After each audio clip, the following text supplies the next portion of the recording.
2. Welcome to the Virtual Real Estate Investing Podcast. Frank, how are you doing today, sir? It's good, man. We 3-week break, I think, since we shot an episode. So pumped to be back. Been on vacation, been doing due diligence in Oklahoma on a storage deal. I'm sure we'll talk about today. But super pumped to have Michael on, leader of Storage Rebellion. Michael, how you doing? I'm really good, Frank, man. I appreciate you guys having me on. Excellent. So normally we say, what are you doing today? Right. But I think we want to go the traditional route this time and say, how did you get here? Right. Like, I think that's a very boring question to start a podcast with, but I do think it'll help us set the stage. So Mike, how did you get to become the Storage Rebellion, or to found the Storage Rebellion? Sorry. How'd you get here? Yeah, no, I appreciate the question. Long story short, I was a physical therapist by trade way back a decade more ago.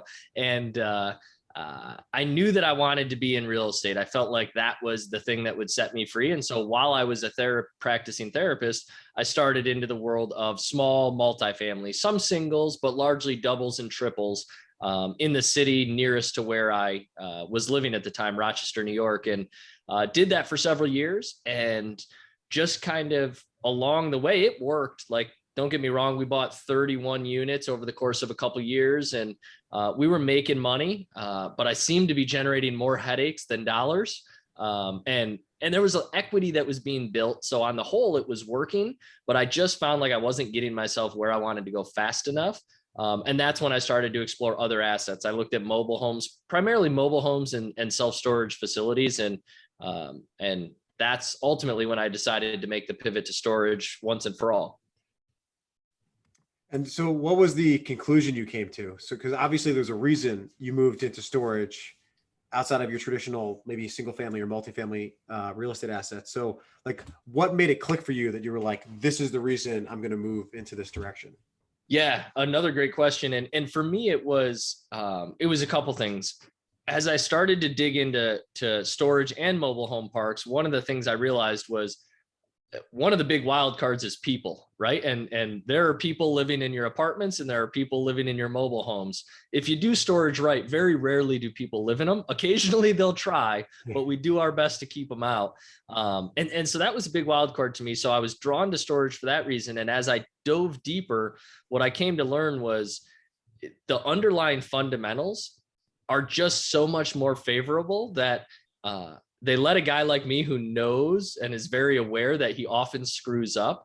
They gave me a margin for error that I didn't really have on the residential side, right? You look at the income to expense ratio in houses, and it just is what it is. It's 55 cents of every dollar is going to go out to pay your operating costs. And that's if you're good at it, which I was only marginally good at it. Again, it was the whole people thing. When you look at storage, you're at 30 to 35 cents. 30 to 35% income to expense ratio. And so you've got an extra 20 cents of every dollar in revenue that you get to keep unless or make a mistake with. And in the early days, there's a lot of that making mistakes, but on the whole, there's just a greater margin of error. The kicker for me was, okay, well, that's cool. The expenses are lower. But in my head, I was like, well, so must be the income, because it's a metal box on the side of the road. You're not getting as much in rent for that as you're getting for an apartment in the same market. Like, it's just not going to work. And what I was amazed to learn is that the rent per square foot per month in the same market is actually largely the same between storage and residential housing. Let's say you take a 2-bedroom apartment that in a market rents for, or is 1,000 square feet and rents for $1,000. Well, in that same market, the rule of thumb, and I found it to be true almost universally, of course, there's going to be a little deviation, but 100 square foot storage unit is going to rent for $100 a month. So you're still getting that same dollar per year per square foot. It doesn't sound like it can be true, but if you do the work to study it, you'll find out that it is. So I think anyone can be successful in any asset class. You picked self-storage. It's done really well for you. At that moment where you were looking at mobile home parks and some other asset classes, did you get close to going down any other avenues? I didn't actually. Like I said, I looked at mobile homes briefly, and as soon as I remembered that people were involved, I kind of diverted all my attention to storage. And that's not to say I didn't look at some mixed use properties along the way, and just kind of not because I was drawn to the class per se, but the property intrigued me. And all of these things, the fundamentals of real estate investing are the same, regardless of if it's commercial, residential, single family, multifamily. It's all buy it for as low as you can, operate it for less than your cost of owner, or rent it for greater than your cost of ownership and operations, and then sell high. It's not rocket science, right? And it fits all the way across the board. So I was always intrigued just in value add real estate opportunities across the board. I wish I could say that I was, it was this divine intervention where I decided, hey, I'm going to storage, and next week I woke up and I was a storage investor. But it wasn't. It was a long transition. I took, I'm going to say, 24 to 36 months to go from interested to committed to actual storage owner. And some of that was me building up the courage to make the shift. And some of it was, well, I found a couple facilities that ultimately didn't pan out. I'm very glad they didn't, because the first one I did end up buying ended up going really well. But there's a learning curve like anything. And what I lacked back then was someone to show me the path, really, like take me by the hand and say, hey, here's what this could look like. And so that's not to get ahead of ourselves, but that's why I ended up creating the Storage Rebellion, is just kind of provide that community for people to lean on one another and find the support they need. I love it. So you talked about value add. So we're starting to get into like the how, right? So take us through what properties you're looking to buy now. I guess your buy box, you could say, and how you're finding them. Yeah, it's a great question. So I have to start by saying I'm not really actively looking to buy any facilities myself currently. I just divested of a couple, and I actually closed on one 2 weeks ago with one of my students, and I'll close next week on another one. So for the next 6 to 12 months, I'm just going on vacation, and I'm going to hang out and let those things stabilize, do what we need to do to get those things stabilized. But generally speaking, what we're looking for are, I would classify myself as probably an extreme value add investor. I love, the equivalent is the cat pee smell in an old house, right? Like the old joke, what's it smell like? And one guy says cat pee, the real estate investor says money. That I'm the storage version of that guy. I bought one property in North Carolina that was quite literally engulfed by a forest, like 6-inch tree trunks touching the concrete slabs of the buildings. So thick, overgrown, that I literally couldn't walk between buildings that were only 30 feet apart from one another. It's a great, if you look it up on our Facebook page, we call it the forest property. It's a really cool time-lapse video, but I digress. I look for the value add. I want to buy them at 50 cents on the dollar, simply because I've seen the most efficient way to generate life-changing wealth is where you can double or triple the value of a property in 2 to 4 years. And those opportunities are out there. It doesn't mean that I'm a storage flipper per se, although I do divest myself of properties and churn my money into new investments when it's appropriate, especially when the market is as hot as it is now. But if you buy it at 50 cents on the dollar, I'm sure most of your listeners, maybe all of them, know that your cash flow is just going to be that much better than if you were to pay full price for the dang thing. And so we're not afraid to put that sweat equity in upfront. It's not the only way to invest. It's just my preferred strategy. I have a lot of students who trend a little more toward light value add, not all the way to turnkey right now, because for me, there's not enough risk mitigation buying fully turnkey at a top of a market. So since we're at a top of market, I want there to be some value add just so we can have a forcible appreciation to offset any potential economic downturn or softening in the market. So I was going to ask this question then. Would you advise someone who's maybe new to go for the extreme value add or more of the minimal value add closer to turnkey? And the reason I ask is for funding, right? Like a newbie getting funding for a $1 million gut, as I guess you would say, in single family, I imagine will be tough. So what are your thoughts there? Yeah, it's a great question. And the truth is, it's a terrible coaching answer, but it depends, right? It depends on one, the person's risk tolerances, also their objectives, right? I have some students who just need $4,000 a month coming in to close a cash flow gap, and any equity would be icing on the cake. And so, yes, I steered that gentleman far more toward it wasn't a turnkey property, but it was closer to that. And it's not a one size fits all answer. Experience level comes into play. Should somebody who's never managed a construction project or a commercial construction project do a 45,000 square foot warehouse conversion? No, not for their first deal. But if they have construction background, maybe that's in their wheelhouse. So I know it's not a great answer, but it really all just depends. As a first deal, I love a property where a new student can get it cash flow break even, which is oftentimes 60-ish% occupied within the first 3 to 6 months. That way they can just buy the property with an extra 20 grand in the bank to make sure they can offset any negative cash flow for the first couple months. And then with reasonable certainty, they're in the clear as soon as they get to break even. And then it just becomes optimizing. So love buying a dollar's worth of value for 50 cents, right? Like that's the name of the game. But the only way you can do that is if you can properly evaluate a facility, right? So how does a storage facility get evaluated? Yeah, it's a good question. And it's a real simple formula that, of course, as you dive into it, we can go deeper. But for our purposes today, I'll describe it this way. All we're going to do is take the income that the facility is currently generating, subtract out the current expenses, and now we're going to get an existing net operating income. So really that's cash flow, except you're not including debt service in that calculation. So it's as if you bought a rental house, all cash. What would your cash flow be annually? That's your net operating income. And then we're going to multiply that by a multiple. That's a bad way to describe it. Or we're going to divide it by a cap rate.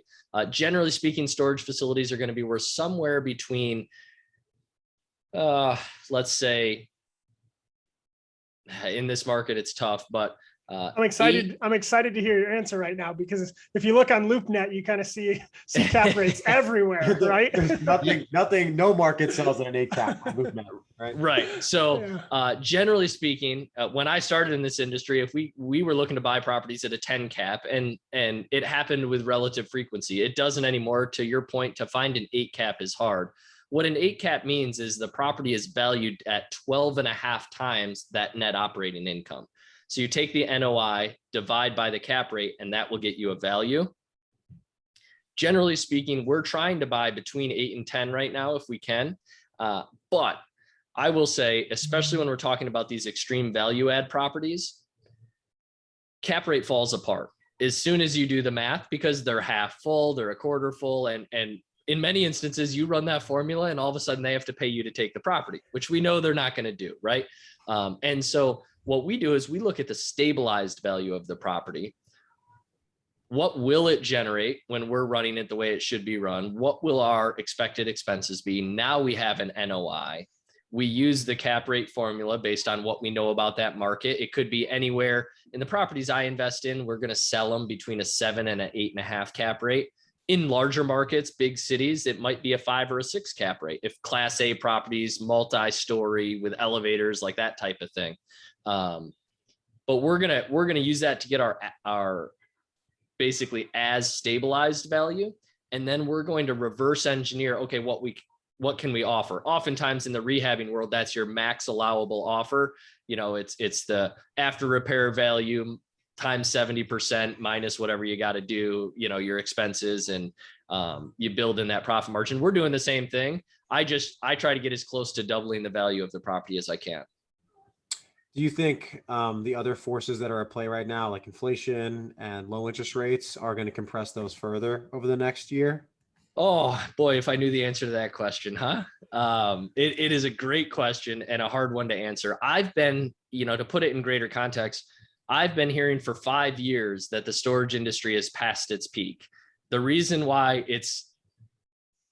that's been said for 5 years and we still don't know if it's true, I think is largely the inflation, right? There's everything costs more than it used to, for better or worse. And I don't know, I don't want to go too far down the rabbit hole. I don't believe that there's a safe way to end that quickly anytime soon. The bottom line is inflation is necessary to keep the stock market and the greater economy healthy. And we need the economy to be healthy so that there's enough people to pay taxes to keep our government funded at the rate that it's spending money. So that's not a commentary politically. It's just a financial truth of what's happening in our world. So I don't see any easing of the forces behind the inflation. And because that, I think prices are probably still going to stay very strong across the board, especially in storage. What I will say is I never, ever want to see anyone buy based on factors that they can't control. So the deal I invest in needs to be a deal regardless of what Biden or Trump do this year or next year, 4 years ago or 4 years from today. I need to be in control.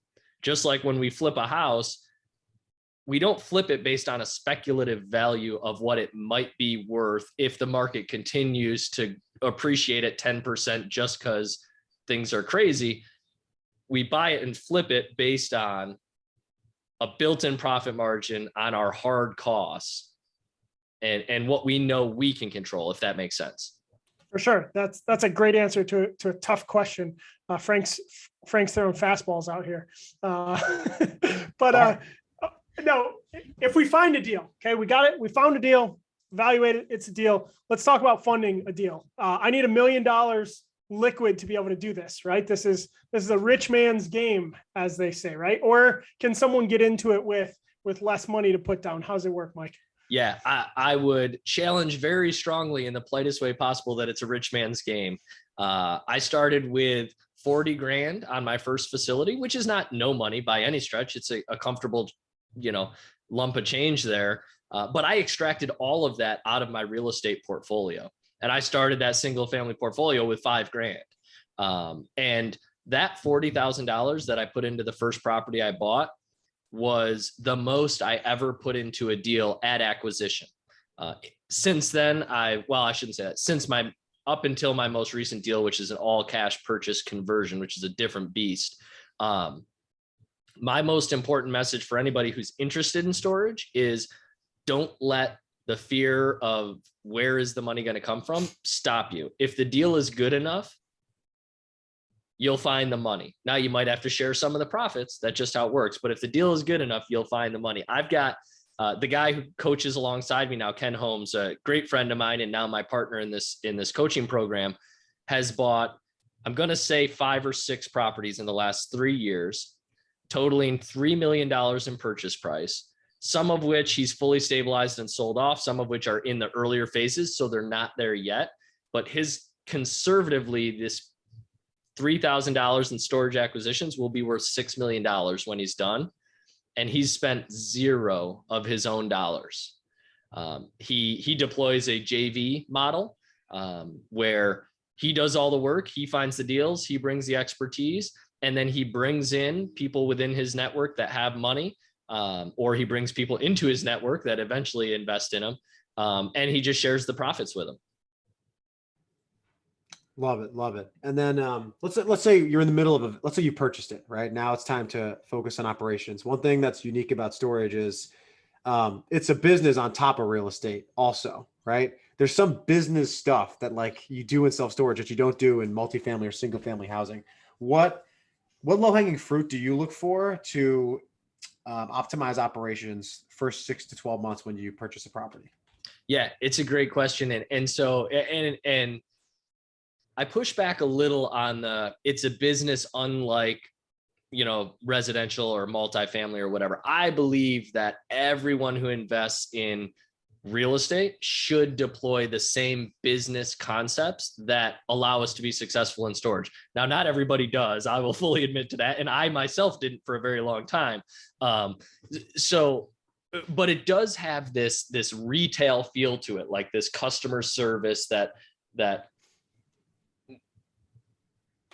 allow me to see where the question is coming from, because I get it quite often.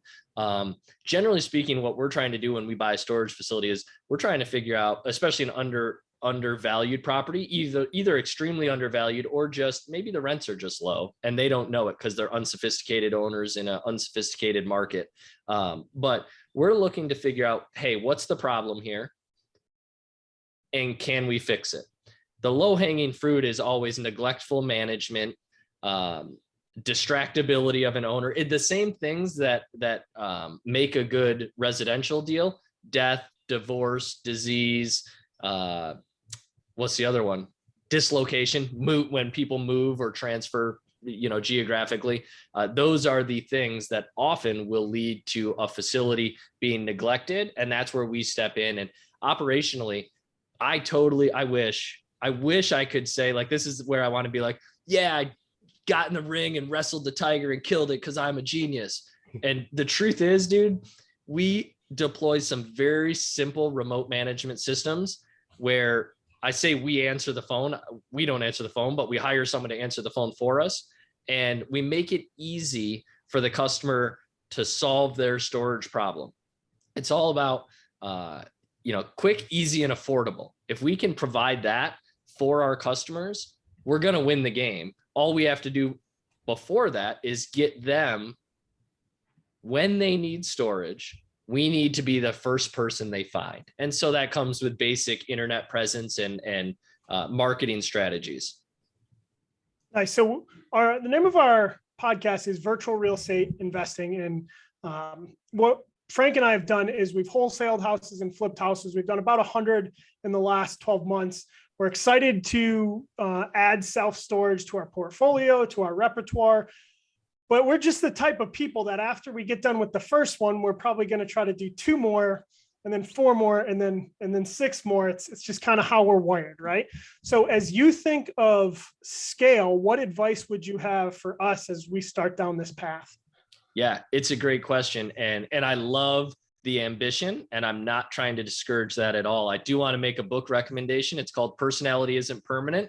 Anytime I hear someone say it's just the way they're wired, I have to recommend that book, because there's a lot of ways that I used to be wired that I no longer am. This is not something I'm telling you should want to get rid of, but it is always important to look at the flip side. Our greatest strengths can also be our biggest vulnerabilities.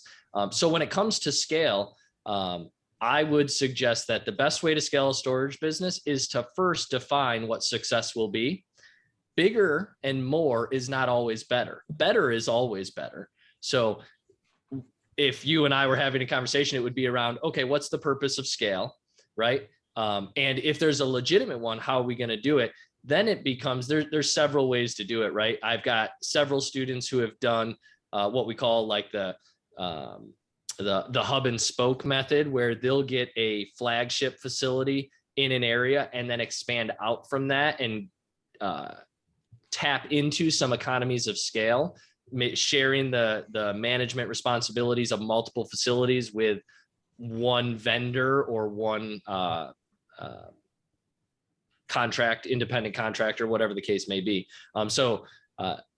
Size in the storage business definitely brings with it some economies of scale. So that's one geographic way to play it off. The huge benefit that brings is portfolios will always command a lower cap rate and therefore a higher valuation than a standalone mom and pop facility, because the only person interested in a standalone mom and pop facility is another standalone mom and pop person. But if you have 100 or 150,000 square feet, but between 5 or 6 or 8 properties in a geographically centered area, all of a sudden your buyer pool opens up to institutional grade investors or management companies that work on behalf of, hedge funds and all sorts of different things, where now instead of selling at an 8 cap, you're selling at a 5.5 cap. And so if you think about taking a property that you bought it for $500,000, now it's worth $1 million. Well, if you do that a bunch of times in the same area, and then on top of that, you compress your cap rate from 8 or 8.5 down to 5.5 or 6, your value just explodes. The compounding math would blow your mind. If I'm not smart enough to do it in my head right now, but it would blow your mind. And so that I think is a great way to scale. The other thing that we see very often is just people kind of sharpening their teeth on smaller 15, 20,000 square foot storage properties that feel manageable. And then they quickly learn, oh, 40,000 square feet wouldn't be that much more work, and it would be twice the revenue. So why don't we do that? And they just gradually scale up in size of facility, and then sometimes entering into markets where there's, they're not the tertiary markets, right? They might move closer to secondary markets where they layer on top of their forced appreciation some market-based appreciation. I love your comment about packaging your properties to sell to a different type of buyer. I was having dinner with a buddy that works at Blackstone. So he's like in the private equity investment space. And I was talking to him about storage, and he's like, yeah, man, we just keep moving down market. He goes, it's not going to stop, right? Meaning big money just keeps getting closer and closer and closer to little money, right? So storage, I think, is something that takes advantage of that. But anyway, we're talking about all this awesome stuff about storage. Like we're talking about like doubling, tripling our money and like all this amazing stuff and how easy it is to manage. What is the downside? Like what's bad about storage? That is an excellent question. And there is, I get really excited about storage. I truthfully believe it's the most efficient wealth generating asset on the planet. Maybe aside from crypto, but that's just a new fascination that I have. From a real estate standpoint, I think storage is really as good as it gets. Not to say you can't make money elsewhere, but it's not all roses, right? There are challenges, and I'd try to list some for you, but I'd be wrong, because you're going to bump into on your new facility challenges that I couldn't dream of. Right. And so the lesson is there's no such thing as free lunch. One of the pain points for me are really just annoyances, right? Like our gate controller. If you have an automated gate in an area where it snows a lot, if you don't get the installation just right, a little bit of snow gets in the way of the gate, and all of a sudden you're getting calls that the gate won't open. And when I say you're getting calls, somebody's getting them. Hopefully there's 1 or 2 lines of defense between you and that customer. But in the beginning, there may not be, and there wasn't for me. And so you just endure it. And that's a great way to figure out where the potential pain points might be. We've had people, try to live in units. And the best thing I like about storage, well, this is a blessing and a curse. In the long term, it's a blessing. In the short term, it's a curse. And I make the analogy to camping, but storage is the hardest in the beginning. And that's a curse because there's so much potential in the industry that having those pain points front loaded in the beginning, it makes you very vulnerable to getting turned off before you've had a chance to reap the reward. So it's definitely a delayed gratification strategy. Like it's not a get rich quick tomorrow industry by any stretch. But the analogy to camping is like, it's hard. Everything worth doing is hard, but it's hardest in the beginning. And as you do it more, you get more proficient at it, you develop systems, and all of a sudden it's storage for me feels easy, but it only feels easy because I've been doing it 10 years, not because there's anything special about me. I've just bumped into a whole lot of problems that I've had to figure out how to solve. And largely my goal is to figure out how to have other people solve those problems, right? The whole Michael Gerber work on your business instead of in it. Well, it's also like, I would imagine, since we're doing our first deal and you've done many, that when you take over a value add opportunity, you have everything under rents, you have to market, you have to fill vacancies, you got to fix crap, do capital expenditure stuff. So the first 60 days probably sucks, but then like you're 180 days in, no one's really calling you because they don't live in the units, and you probably got all the vagrants out by then anyway, right? So Yeah, I'd imagine absolutely. each individual deal is kind of like that too. Yeah, it absolutely. And it feels like an elephant in the beginning too. But my encouragement to you guys, especially as you dive into this, and to all my students, is just pick the biggest inefficiency and get that handled first. Doesn't mean you solve it. You just get it handled. So if your biggest inefficiency is vacancy, well, you don't care that unit 32 didn't pay their rent yet this month. That's a collections delinquency issue that might be the second thing you address.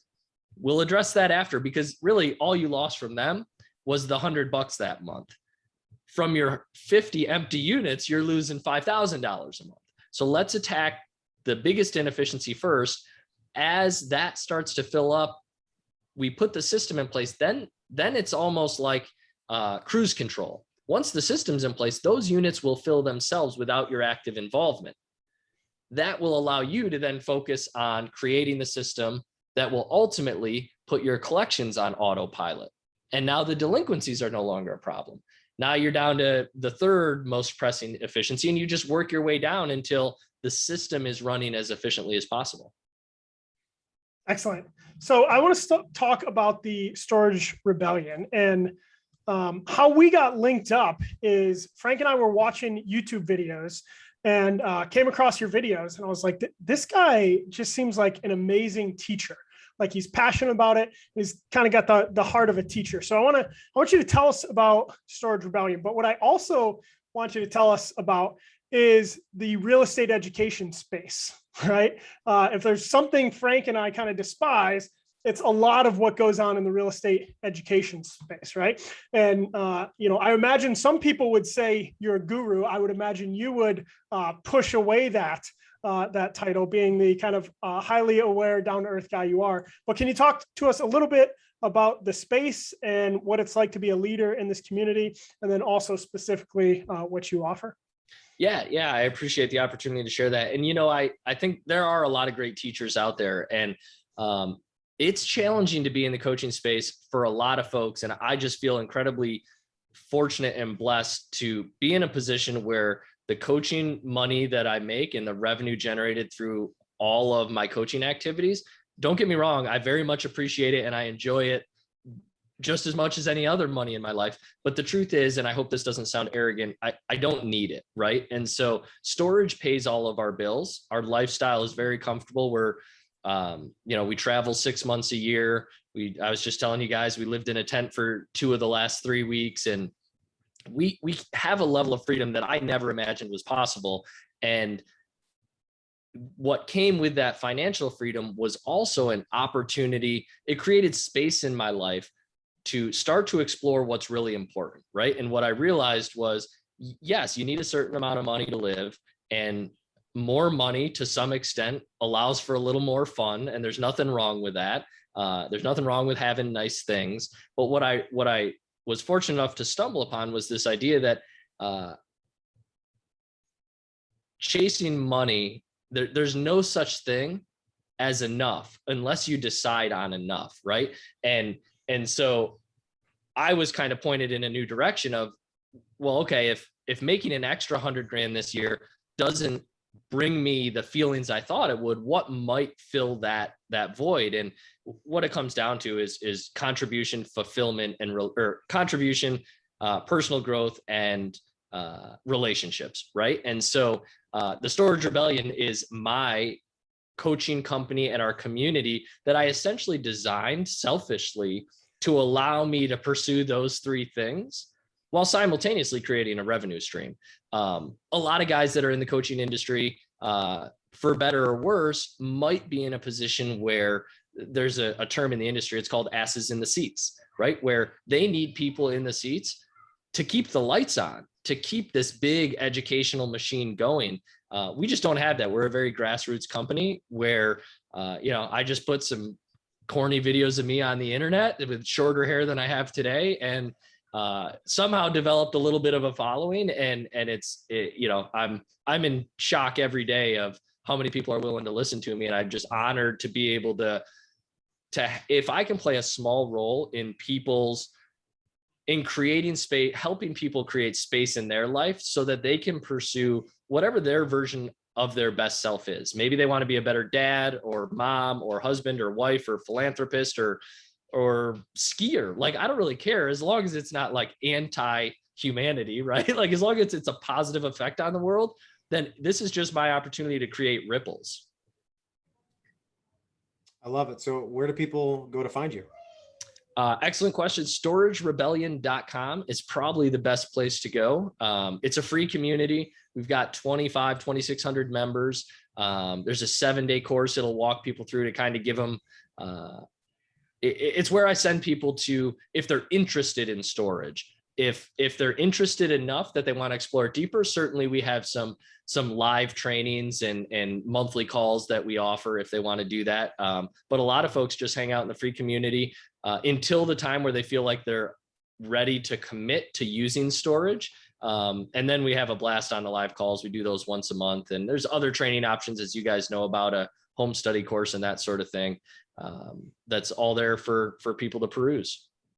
Love it. Go check out. Oh, I'm sorry, Frank. Go ahead. I'll throw in an extra plug. So John and I took your course, the paid one, and we locked up our first deal, I think 3 weeks later, which is part luck, but part confidence, I think, from the course. So we thought it was really, really good. Awesome. Yeah, well, I appreciate you saying that. And that's super cool. The best payment I get are comments like that, where I'm like, yes, like now you guys, I don't know where that takes you, where the deal brings you, but I know it's advancement in some form or fashion. And so that's really cool, guys. Yeah, no problem. For sure. So thanks, everyone. Go check out Storage Rebellion. Mike, I'm going to give you the final words. On your website, it talks about how you want to take your money and your time and invest it in what you value most. So where do you spend your time? Where do you spend your money? Hopefully you're living your dream life these days. What does that look like? Yeah. We're doing pretty good. We can always do better, but my wife and I and our 3 kids, we've got a 7, 5, and almost 2-year-old tomorrow. We spend 6 months a year on the road traveling the country. We do a lot of state national parks, do a lot of hiking. We homeschool our kids now. And I believe that the way you spend your time and your money should be, happiness is when you spend your time and your money in a way that's in direct alignment with your values. I am wearing a bracelet right now that says family man, etc. So I see myself as a dad and a husband first, and everything else is kind of falls in that to etc. category. Excellent. I think that's a wonderful answer. Mike, thanks so much for all the awesome content, and looking forward to getting to know you better. I think not only storage advice, but you can definitely give us some good life lessons too. So thanks. Right on, guys. Have a great one. All right. You too.